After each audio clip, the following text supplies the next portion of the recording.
XY grid, otherwise known as Cartesian coordinates.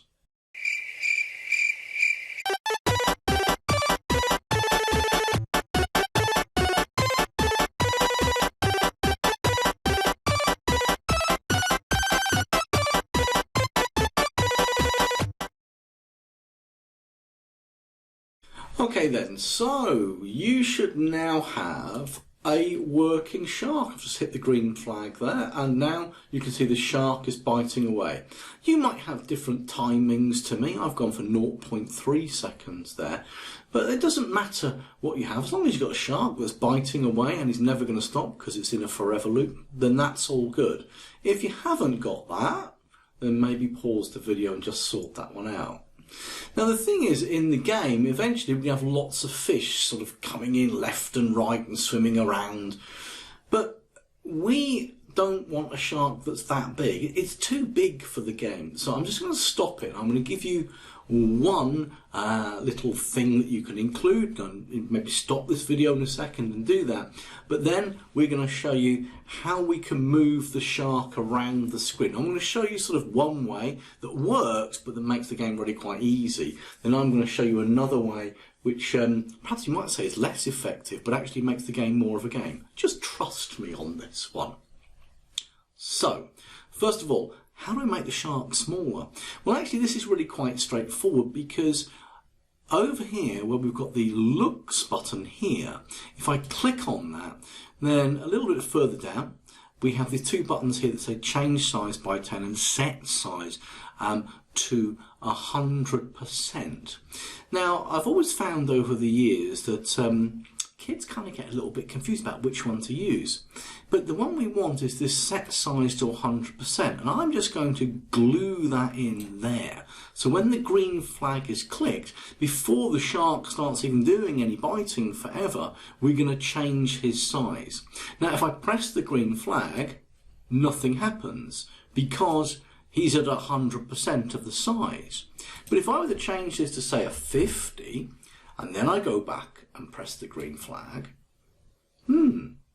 now he's a reasonable size for the game. Now I know where this game's going to go. Personally, I still think he's a bit on the big side for where this game is going to end up. So I'm going to change that, and I should stop it first. And I'm going to change that to a 30. And I'm going to press play. Now my shark, even though it's quite a small shark, we're going to have even smaller fish, don't worry. So here's the thing. We now want to make the shark, this task is all about controlling the shark. I want to show you one way which you can do it, but to me, as I said, even though it works really well, it doesn't make for a great game. And it's a really easy one to do. But what we want to do is this. We want to say, and the reason we're doing it this way is I can introduce the fact that we can have, if I do control events even, my apologies, you can have two sets of code that run when the green flag is clicked. In fact, you have lots of different sets of code. But what I want to do is nothing more than, if I get this block here which says go to random position, and you're probably thinking, what do you want that for? Well, because in random position, press the arrow, I can choose mouse pointer. And now you're thinking, oh, the mouse pointer is the cursor, so if I do this and press the green flag, Sharky's going up there because he tried to go to the mouse pointer and he's biting away. But now he's not following that mouse pointer because it only does it once. If, however, we told it to do it all the time or forever again, then actually press it and look, Mr. Sharky is following my mouse cursor around. Now, actually, that's quite cool, and in many games that's a useful tool. But for this game, it's going to make it too easy, because the whole point is fish are going to come in for the left and right, and if you can just quickly move your shark around like that, you can go, boom, look at that, how quick. It just makes the game far too easy. So we're going to press stop here. I'm going to undo that, and I'm going to drop that over here.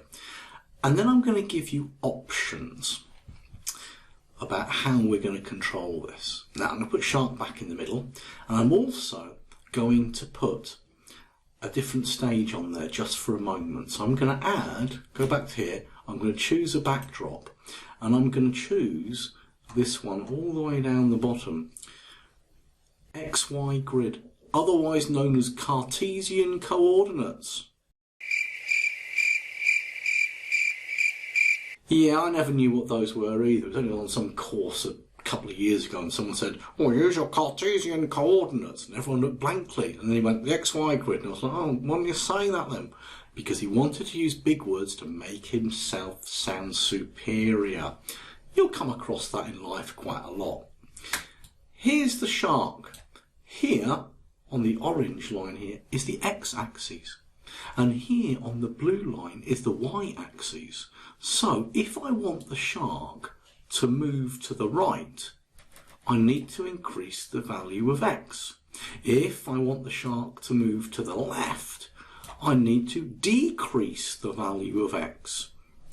If I move it that way, it might be plus, well, it'd be plus 20, plus 10, plus 20, plus 30, plus 40, plus 50. If I move it this way, minus 10, minus 20, minus 30, minus 40, minus 50. The other way round is if I want it to go up, then I will be increasing the value of x, of y. Gosh, even I got my axes wrong. Increasing the value of y. Look, there's a y there. I don't know, can't even read. Y. See, he threw me with Cartesian coordinates. Dreadful man. Should never have tried to sound so fancy. Plus y, plus 10 on the y, plus 20 on the y, plus 30 on the y, plus 40 on the y, minus 10 on the y, minus 20. You get the idea. Plus x, minus x, plus y, minus y would make the shark move up and down.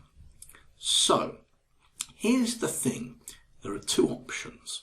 Now, I have in events, I go to events, when space key is pressed. I could change that to maybe being the arrow keys. So if the right arrow key is pressed, what I can do in motion is that down here, I've got change x by 10. Now, I'm going to press go, and I'm going to hold down the right arrow. I'm going to press the, look at Mr. Sharky is moving all the way to the right. If I press the left arrow key, nothing happens, because there is no instruction when left arrow key is pressed. But here's the other thing. Now, there are two ways of doing this. I could make 4 blocks when left arrow key is pressed, change the x by minus 10. I could, if I didn't want it to go so much, I could say maybe 5 at a time. Let me just show you something. If I stop this, bring Mr. Shark all the way over here, and I'm going to press play, but I'm going to hold down my right mouse button. That's how quickly he goes across the screen, just by holding it down. Let's bring Mr. Shark back. Try to bring it back. Stop the game, put him back, and I'm going to make that 10. Now to prove the point, I'll make it 15. I'm going to press play. Now I'm going to hold the right mouse button down. Much faster.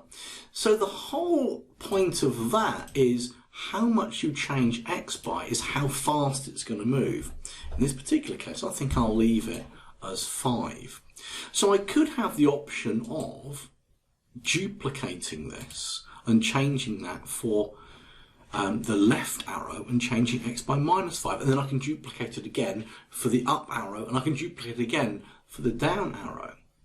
There is another way of doing it. The reason being is, look, when I'm not playing, the game's not running yet. The game's not running yet, and I can still move the shark around. The other option, instead of the right arrow and the left arrow, is this. Events. When the game when the green flag is clicked, I can put in a forever loop, and then I can choose an if command, and then I can choose here, it says if, and I've got this shape here, and you're thinking, well, what's that for? Well, over here in sensing, I have if key space pressed.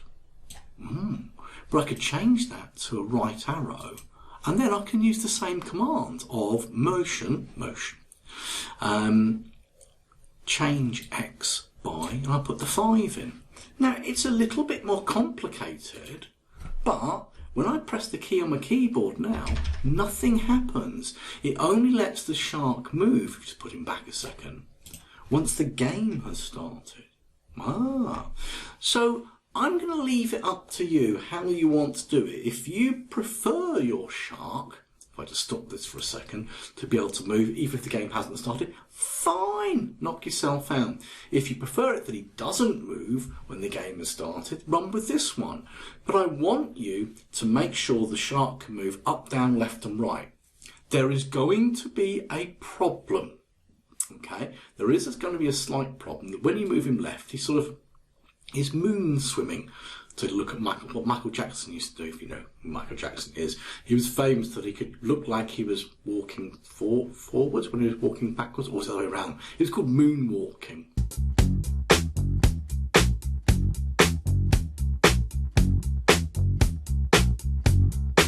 We'll solve that in the next video, but for the moment, just make the shark go up, down, left and right.